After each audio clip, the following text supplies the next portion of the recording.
Hey everyone, this is today's episode of Can We Talk About Your WordPress Projects? And today, Paul Taubman is joining me to talk about security plugins, specifically because I had this question. I've been using the free version of Wordfence with most of my clients I support, and it's working fine. There's a few little things here and there. But if I want to go to the pro version, it's $100 a year for each client. I was thinking, I wonder if there's another solution. I spend a lot of time over on iThemes training and I host with Nexus. All those are owned by Liquid Web. I thought, well, maybe I should be using iThemes security. And Paul piped up and said, well, he's been using both. I thought today would be a really good time to talk to him about those two plugins specifically, not just security plugins in general, although we may talk a little bit about that. So I'm glad you're here. If you're watching inside the Facebook group and you want to make a comment so I can see your comment, be sure to give StreamYard permission. So how do I know Paul? Paul is a free webinar that I am on. He spends a lot of time, like I do, over on iThemes training and GoWP Happy Hour, other places that we run into each other. He's a member of our group and he's the funny man. He's always making everybody laugh. He's been doing this for quite a while. Or WordPress, which one? No, doing the WordPress. Okay. And he breaks Nathan's website. And Paul is the owner of Digital Maestro. That is the name of his WordPress business. Paul, is there anything else you want to tell us about who you are? Yeah, for those of you who don't know me, and it's probably the majority of people, I do like to have fun. I like to enjoy myself, make jokes and that kind of stuff.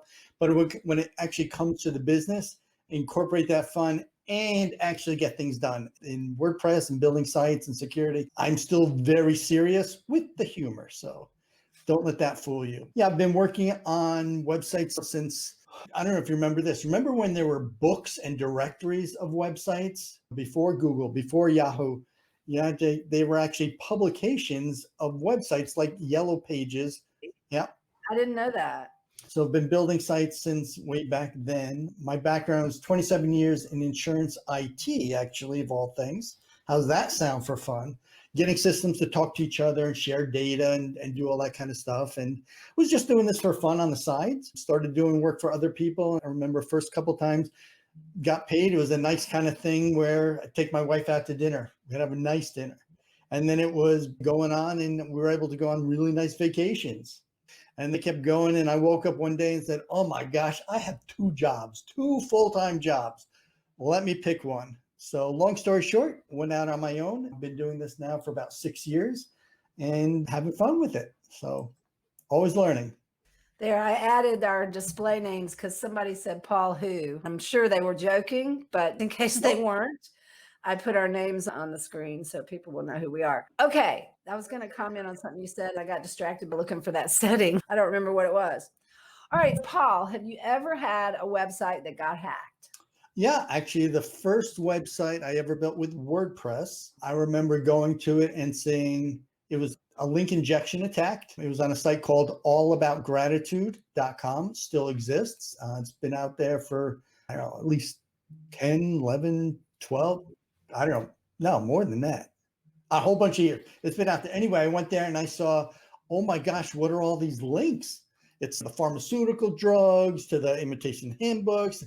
And I went through and had to clean it out by hand, looking at every post, looking for things. And I was like, this is awful. So from that point on, I really started to take things serious about it and dig into it and learn the different tools out there. Wordfence wasn't out at that point. iThemes Security didn't have the plugin, right? It was being maintained by Chris W. It was better. What is it? Better WordPress Security, I think is what he called it before iThemes acquired it. So what do you think is the most common cause of hacking?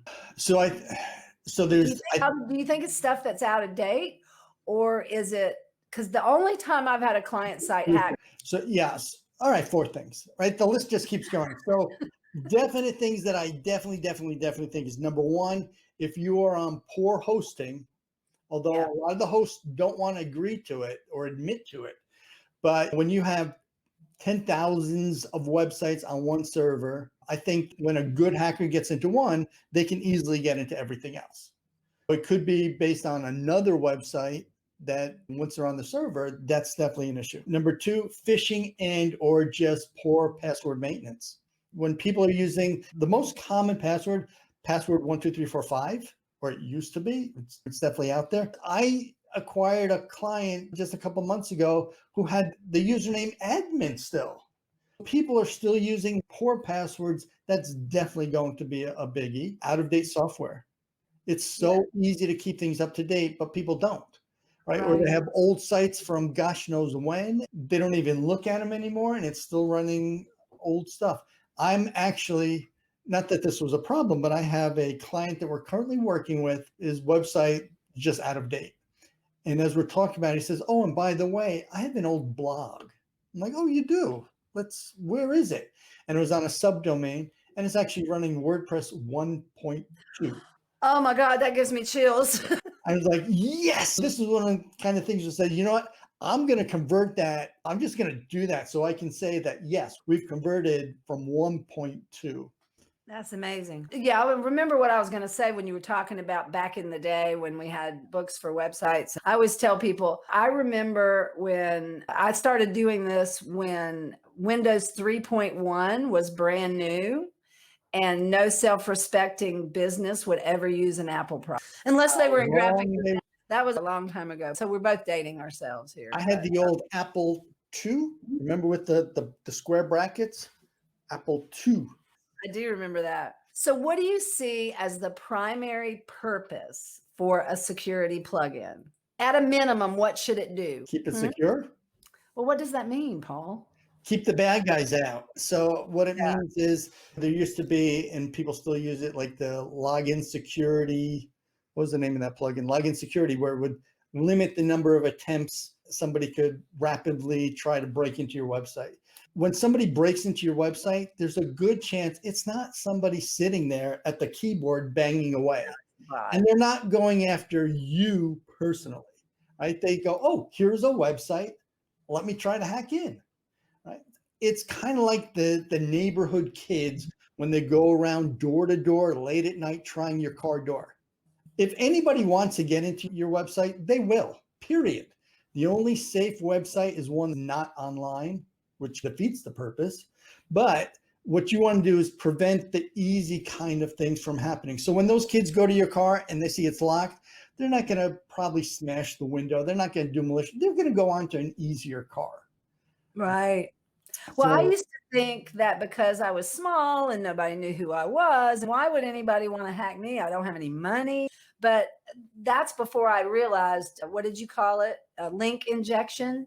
Yep. And it's usually stuff for like Viagra or nasty sites, It's terrible to have that sort of stuff on your website. Yep. It's really a programming skill they're trying to develop. As I said, it's not somebody just sitting there banging away at their keyboard. They're writing a program to try to exploit something from your website. It could be either bad username and easy passwords. They write a program full of dictionary words and most common. You can Google most common passwords and get a list of the top 500.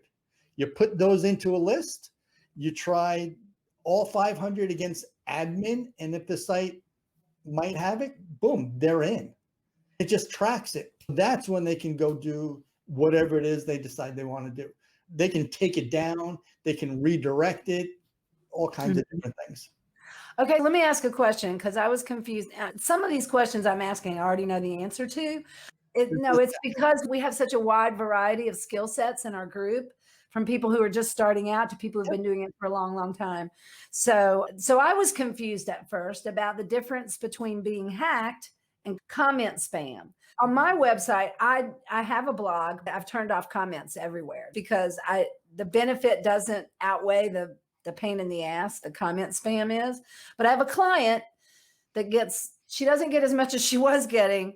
We couldn't figure out why her website had gotten up to 6 gigabytes. I'm like, you don't get any traffic. How can your website, and you haven't sold anything in months? How possibly could it be that big? And it turned out it was all content spam. I got Payush to help me straighten it out because I couldn't even figure it out what they had done. Whoever built her website to begin with allowed you to register without buying anything. People were just registering left and right, and that form wasn't secure. I didn't realize it because I didn't build the website until it got out of hand, and then I fixed it. Yeah. Yeah. Under settings on the general page, there's a little checkbox that says basically let anybody subscribe as subscriber. So if that's checked, yep, anybody can just create an account.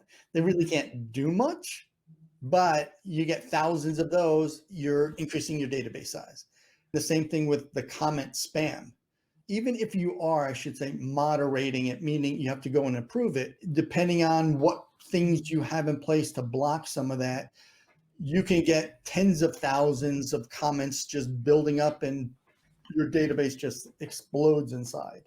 Right, right. That's why I love GoDaddy Pro, because it shows me whenever she gets a spam comment and I go in and delete it. It doesn't happen very often anymore. But a security plugin doesn't really deal with comment spam, right? It does?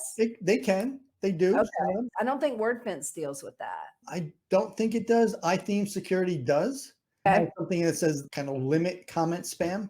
Mm-hmm. So you can enable that. The big one out there is the Kismet, which is paid if you're using for commercial use. They have a sliding scale of pay what you want. If you're using for any commercial business, though, you need to pay something. I haven't used them in a while, but the nice thing about that is that's the crowdsourced spam repository almost. When you get a spam comment on your website, if you're using a Kismet, you can click it as spam and report it as spam. That adds to the Kismet database. Anytime when you run their plugin, anytime a comment comes in, it's looking at things like what are the words, what are the IP addresses, what are different characteristics of it to determine whether or not they're going to take that automatically and put it into your spam comments. It's not preventing it, it's just doing that step for you. Right. The first thing I do when I load a new website is delete a Kismet, is because it annoys me that I have to have a Jetpack account in order to use a Kismet. Then Jetpack is going to send me, a whole bunch of spam email on things or right there on my dashboard of things they want me to buy. And love WordPress, love Automatic. I have no problem with that, but leave me alone. That's the way I feel about that. Okay. So are the free versions of Wordfence and iThemes sufficient? Yeah, I think they're definitely good contenders to really secure your site significantly more than your average WordPress website out there. Absolutely. But it's probably not going to protect me very well if I'm still on a shared server with tens of thousands of other people. Everything in my mind is a trade-off. Being on a poor host, you can name the names. I'm not going to name any names. I'm not going to name the names. I was a supporter of one of those. I was and I was yelling at everybody for quit host bashing until it got really bad. And then I said, you know what?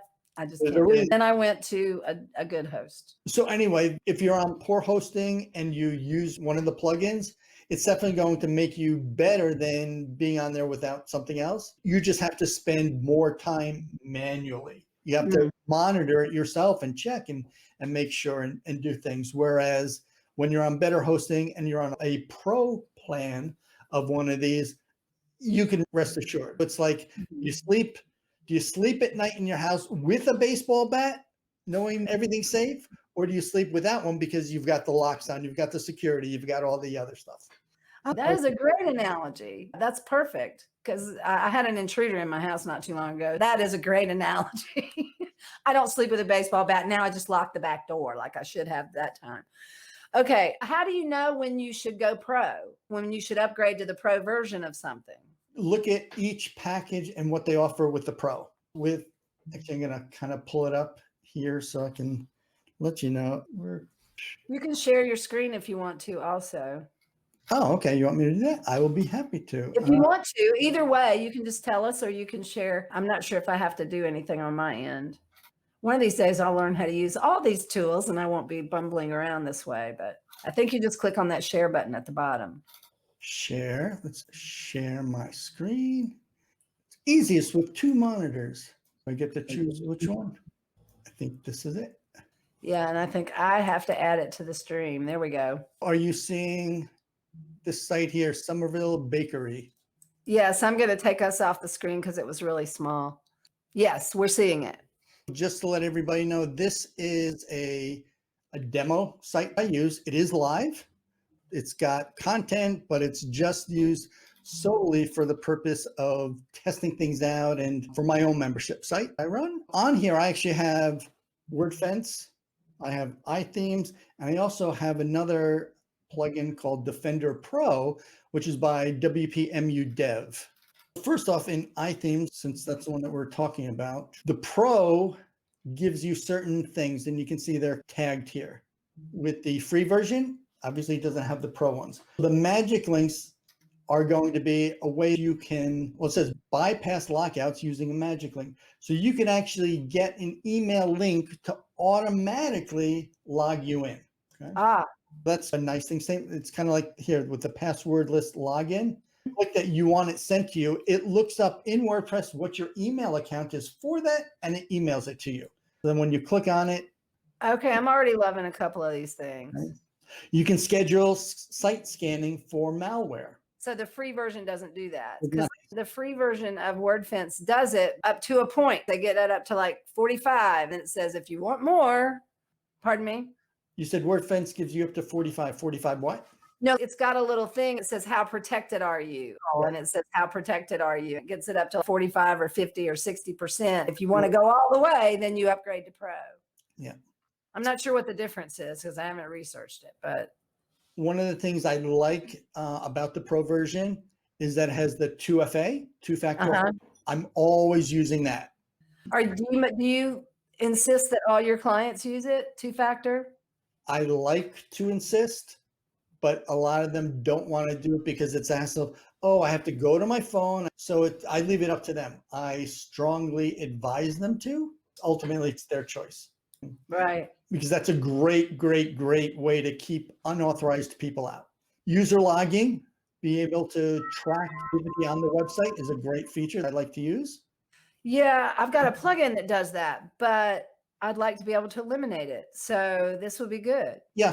All right, it appears from first glance, iThemes security has a few more bells and whistles that are more like convenience items than really focused on security. I mean, user logging, that's focused on security. I do it because I need to see how many times has the student actually logged in. Here's the thing, that Wordfence sends me an email if a plugin is out of date. Can iThemes security do that? Yeah, there's a whole, let me go up here to the so the free version, close this. It will tell you when there's updates available. If you allow that, it'll let you know when something was automatically updated. It will send you notifications when the database is backed up, if that's something you're scheduling. This is a nice feature for inactive users. A lot of times what happens is you give access to support for a plugin and you create an account for that. Most of the times people forget about it. Once the service is done, they're done and they're happy and they don't go back and delete that person. Meanwhile, they still have access. Or it could even be to a VA or one time you hire somebody to do something. So what's nice is this will let you know who has not been logging into the site after 30 days. You can get a list of people go, oh, that's right, I forgot to remove that person. Even for your academy, you can say, oh, somebody hasn't touched the site in 30 days. Maybe I should reach out to them, see if they need help with anything. It's funny you should mention that, because I have a lot of people who sign up for the academy later on and they hardly ever log in, if they log in at all. Then they unsubscribe from my email list, but they're still in my WordPress site because I didn't know how to use Zapier back then. I didn't know how to link the two. That's one of the things this new VA I'm hoping to hire is going to help me with, deleting people out of the WordPress site that have unsubscribed on MailChimp. This is great. This will save a lot of time with that. Yeah. I think I'm already making my decision. It has nothing to do with security. There's a lot of reminders and different types of things that will send you those emails for. Right. As I'm sitting here thinking, I really don't need Wordfence to send me emails for when plugins need to be updated, because I use GoDaddy Pro and I check it every morning. It's going to tell me which websites have the plugins. So I'm cluttering up my email inbox with emails I don't really need, now that I think about it. Okay, this is what I'm talking about. The firewall and the scanning. Yep. This is It only goes to a certain point unless you upgrade to Pro. I have one client on Pro, and that's because she got hacked, and I'm convinced it was email phishing because I'm convinced she was using the same password everywhere, even though she told me she wasn't. Then she wanted to know how I could let her site get hacked. We upgraded her to Pro because we had to pay Wordfence to fix it. When you get hacked and you pay Wordfence to fix it, $50 charge comes with the Pro version because they don't want to fix your site again. So that's not where they want to make their money. They want to make their money in selling the plugin. Yeah. So with iThemes, you do get a scan. So I'm going to click on scan now. Personally, I don't think the scan that iThemes does is as good as what Wordfence does. If I come here to the log page to scan it, there's nothing as far as the scans. If happens, according to this, everything looks good.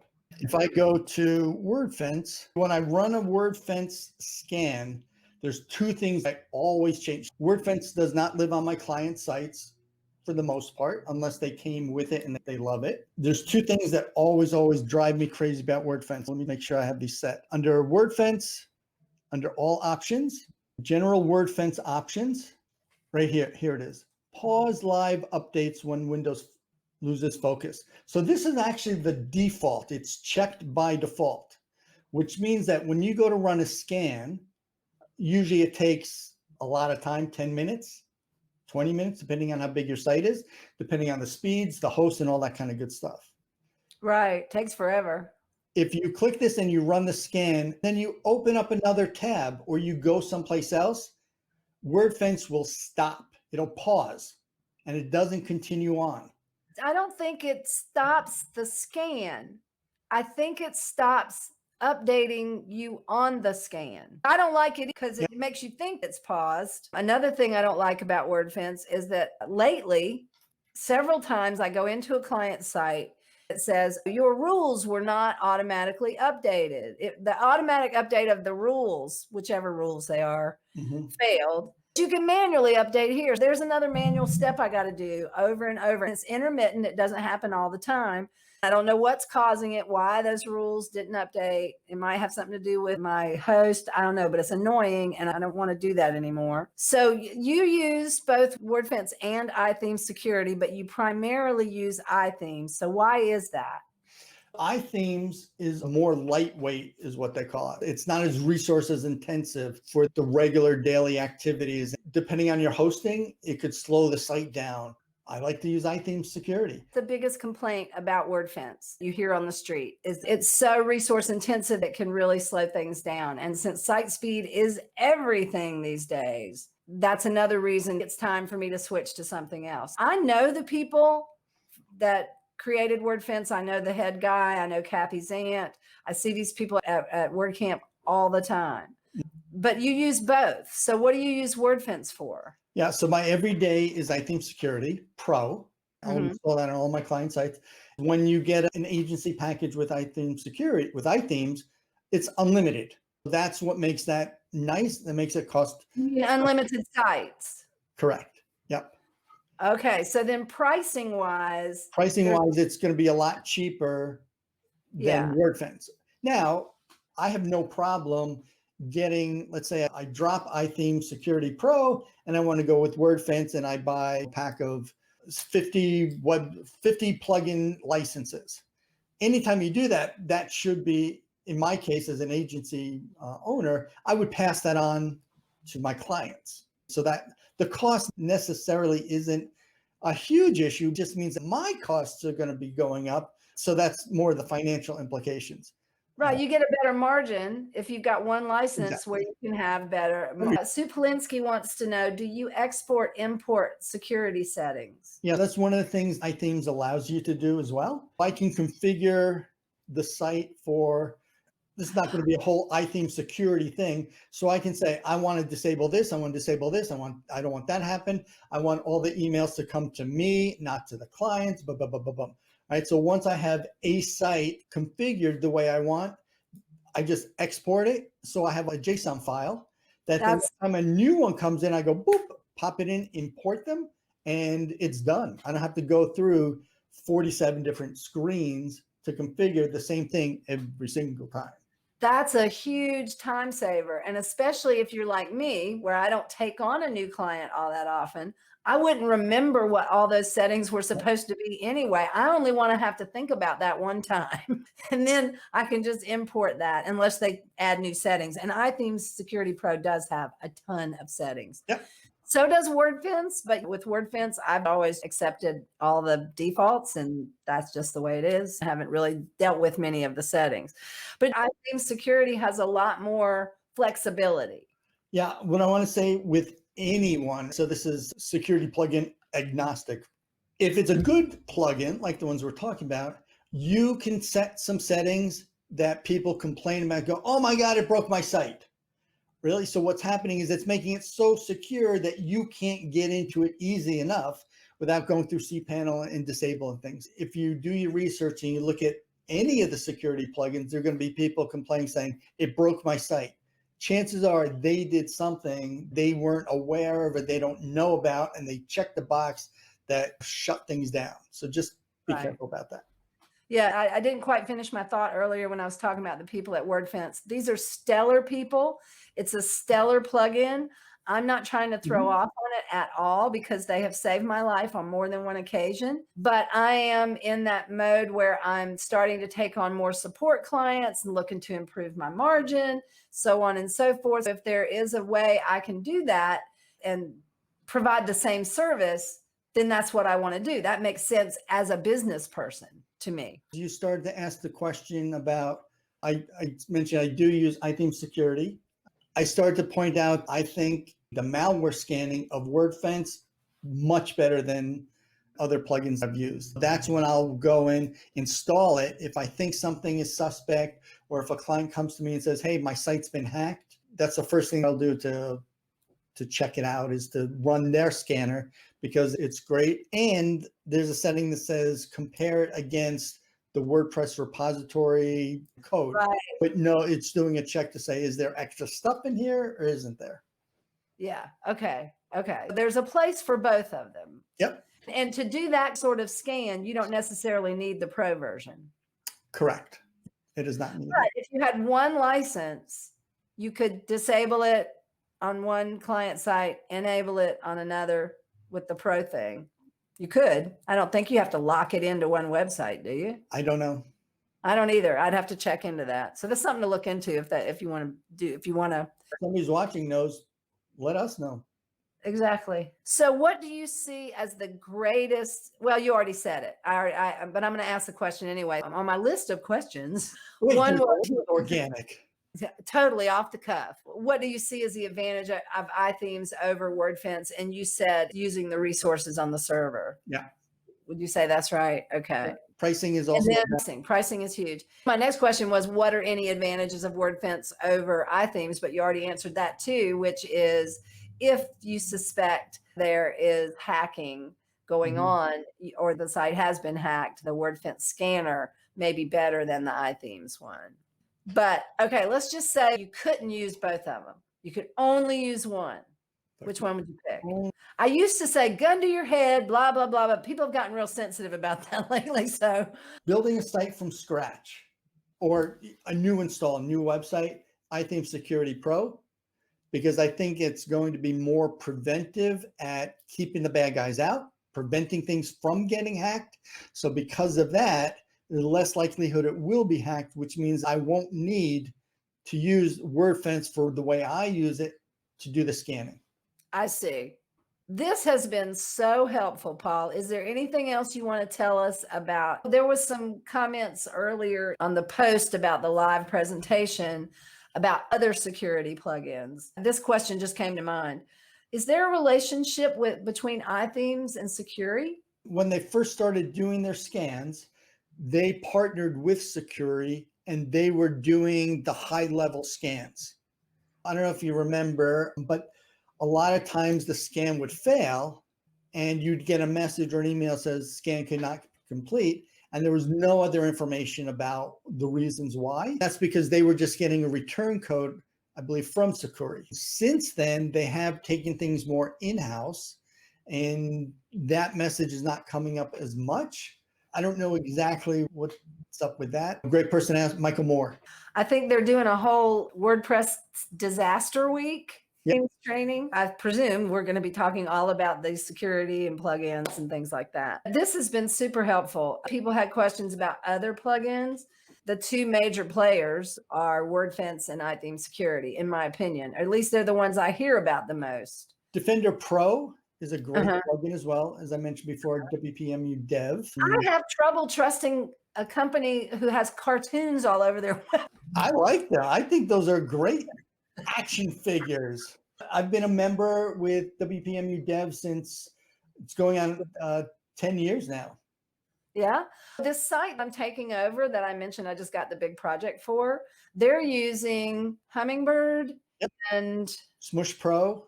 Smush. Yeah. So does Hummingbird really help speed up your site? Yeah. Hummingbird is their caching plugin. That's another plugin that you make the wrong tweak and the site looks like crap.